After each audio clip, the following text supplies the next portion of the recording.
ಮಂಗಳೂರಾಯಿತು, ಇದೀಗ ಮೈಸೂರಿನ ಸರದಿ. ಮುಖ್ಯಮಂತ್ರಿಗಳ ತವರಲ್ಲಿ ದೊಡ್ಡ ದರೋಡೆ ನಡೆದಿದೆ. ಇಲ್ಲಿಯೂ ಕೂಡ ಕಾರನ್ನು ಅಡ್ಡಗಟ್ಟಿ ರಾಬರಿ ಮಾಡಿದ್ದಾರೆ ಮುಸುಕುಧಾರಿಗಳು. ಮುಸುಕು ಹಾಕೊಂಡಿದ್ರು ಕೂಡ, ಇವರೆಲ್ಲರೂ ಕೂಡ ಮುಸುಕು ಹಾಕೊಂಡು ಬಂದರು. ಒಂದು ಕಾರ್ ಹೋಗ್ತಾ ಇತ್ತು, ಕಾರ್ ನಿಲ್ಲಿಸಿದ್ರು, ಲೂಟಿ ಮಾಡಿಕೊಂಡ್ರು, ಪರಾರಿಯಾದರು. ಬರೀ ಹಾಗೆ ಪರಾರಿಯಾಗಿಲ್ಲ, ಕಾರ್ ಸಮೇತನೇ ಪರಾರಿಯಾದರು ಅಂತ. ಮೈಸೂರು ಜಿಲ್ಲೆ ಜೈಪುರ ಹೋಬಳಿ ಹಾರೋಹಳ್ಳಿ ಬಳಿಯಲ್ಲಿ ಈ ಘಟನೆ ನಡೆದಿದೆ. 2 ಕಾರಲ್ಲಿ ಬಂದಿದ್ದರು 4 ಮುಸುಕುಧಾರಿಗಳು.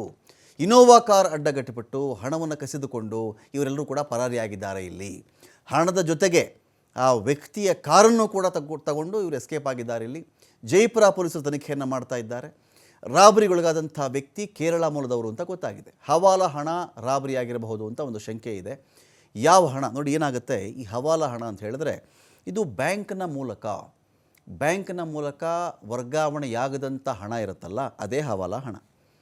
ಇಲ್ಲಿಂದ ಇನ್ನೊಂದು ಕಡೆಗೆ ಇನ್ನೊಬ್ಬ ವ್ಯಕ್ತಿಗೆ ಹಣ ತಲುಪಬೇಕು ಅಂತ ಬಂದಾಗ ಆ ಹಣವನ್ನು ಬ್ಯಾಂಕಲ್ಲಿ ಹಾಕ್ಬಿಟ್ರಿ, ಅಕೌಂಟ್ಗೆ ಹಾಕ್ಬಿಟ್ರಿ, ಟ್ರಾನ್ಸ್ಫರ್ ಮಾಡಿಬಿಡಿ ಅಂತ ಹೇಳ್ತಾರಲ್ಲ, ಅದು ಮಾಡಲ್ಲ. ಕಾರಣ ಇದಕ್ಕೆ ಟ್ಯಾಕ್ಸ್ ಕಟ್ಟಿರಲ್ಲ. ಇದು ಒಂಥರ ಬ್ಲ್ಯಾಕ್ ಮನಿ ಥರ ಲೆಕ್ಕ. ಇದು ಟ್ಯಾಕ್ಸ್ ಕಟ್ಟದೇ ಇರ್ತಕ್ಕಂಥ ಹಣ ಯಾಕೆ ಸುಮ್ಮನೆ ಟ್ಯಾಕ್ಸ್ ಕಟ್ಟಬೇಕು, ಹಾಗೆ ತಲುಪಿಸ್ಬಿಡಿ ಅಂದಾಗ ಒಂದು ಕಮಿಷನ್ ಆಧಾರದ ಮೇಲೆ ಈ ಥರದ ಹಣ ಹೋಗ್ತಿರುತ್ತೆ. ಅದು 5 ಲಕ್ಷ ಹೋಗಿರುತ್ತೋ, 1 ಕೋಟಿ ಹೋಗಿರುತ್ತೋ, 2 ಕೋಟಿ ಹೋಗಿರುತ್ತೋ, 5 ಕೋಟಿ ಹೋಗಿರುತ್ತೋ, ಬೇರೆ ವಿಚಾರ.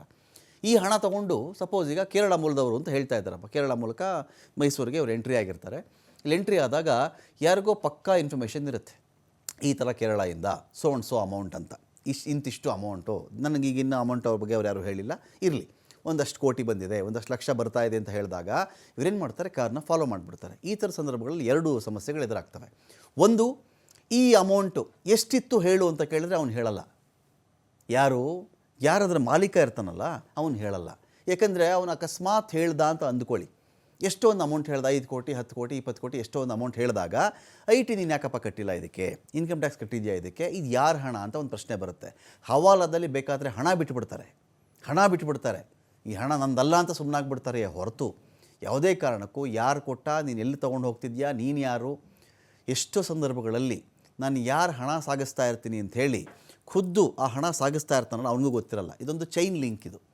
ಸಪೋಸ್ ಈಗ ಬೆಂಗಳೂರಿಗೆ ಹಣ ಬರಬೇಕಾಗಿತ್ತು ಅಂತ ಅಂದ್ಕೊಳ್ಳಿ, ನೀವು ಕೇರಳ ಅಂತ ಬರ್ತಾ ಇರುತ್ತೆ. ನಿಮಗೆ ಕೇರಳದಲ್ಲಿ ಯಾರೋ ಒಬ್ಬ ಒಂದು ಸೂಚನೆ ಕೊಟ್ಬಿಟ್ಟು ಕೊಡ್ತಾನೆ ನಿಮಗೆ ಆ ಅಮೌಂಟು. ಕೇರಳದಲ್ಲಿ ಯಾರು ಕೊಟ್ಟ ಅಂತ ನಿಮ್ಗೆ ಗೊತ್ತಿರುತ್ತೆ, ಹೊರತು ಯಾರು ಹಣ ಕೊಟ್ಟ ನಿಮ್ಗೆ ಗೊತ್ತಿರಲ್ಲ. ಅಲ್ಲಿಗೆ ಇನ್ನೂ ಬಾಂಬೆಯಿಂದ ಯಾರೋ ಕಳಿಸಿರಬಹುದು, ದುಬೈಯಿಂದ ಯಾರೋ ಕಳಿಸಿರಬಹುದು, ಇನ್ನೊಂದು ಪ್ಲೇಸಿಂದ ಕಳಿಸಿರಬಹುದು. ಈ ರೀತಿ ಒಂದು ಚೈನ್ ಲಿಂಕಲ್ಲಿ ಹೋಗ್ತಾ ಇರುತ್ತೆ. ಇದು ಕಟ್ಟ ಕಡೆಗೆ ಒಬ್ಬ ವ್ಯಕ್ತಿ ತಲುಪಬೇಕಾಗಿರುತ್ತೆ, ತಲುಪುತ್ತಲ್ಲಿ. ಸೊ ಇವರೇನು ಮಾಡಿದ್ದಾರೆ, ಈ ಒಂದು ಮಾಹಿತಿ ಅವ್ರಿಗೆ ಗ್ಯಾರಂಟಿ ಇರುತ್ತೆ. ಆ ಮಾಹಿತಿ ಇಲ್ಲದೆ ಯಾವ್ಯಾವುದೋ ಕಾರ್ ಅಡ್ಡಗಟ್ಬಿಟ್ಟು ಲೂಟಿ ಮಾಡೋಕ್ಕಾಗಲ್ಲ ಅಲ್ಲ, ಹಣ ಇರಬೇಕಲ್ಲ ಕಾರಲ್ಲಿ.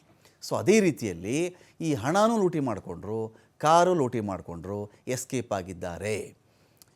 ಬೀದರ್ ಒಂದು ಕಡೆಯಲ್ಲಿ ಬ್ಯಾಂಕ್ ಲೂಟಿ ಆಗುತ್ತೆ. ಅಲ್ಲಿ ಬ್ಯಾಂಕ್ಗೆ ತುಂಬಬೇಕಾಗಿತ್ತು, ATMಗೆ ತುಂಬಬೇಕಾಗಿತ್ತು, ಆ ಹಣ ಲೂಟಿ ಆಯಿತು. ಕೋಟೆಕಾರ್ ಬ್ಯಾಂಕು ಮಂಗಳೂರಲ್ಲಿ ರಾಬರಿ ಆಯಿತು. ಈ ಕ್ಷಣಕ್ಕೂ ಸಿಕ್ಕಿಲ್ಲ. ಬೀದರವರು ಸಿಕ್ಕಿದ್ರ ಅಂದರೆ ಅವರೂ ಸಿಕ್ಕಿಲ್ಲ. ಇದೀಗ ಮೈಸೂರಲ್ಲಿ ದರೋಡೆ ಮಾಡ್ಕೊಂಡು ಹೋಗಿದ್ದಾರೆ. ಇವ್ರು ಯಾವಾಗ ಸಿಗ್ತಾರೆ ನಮಗೆ ಗೊತ್ತಿಲ್ಲ.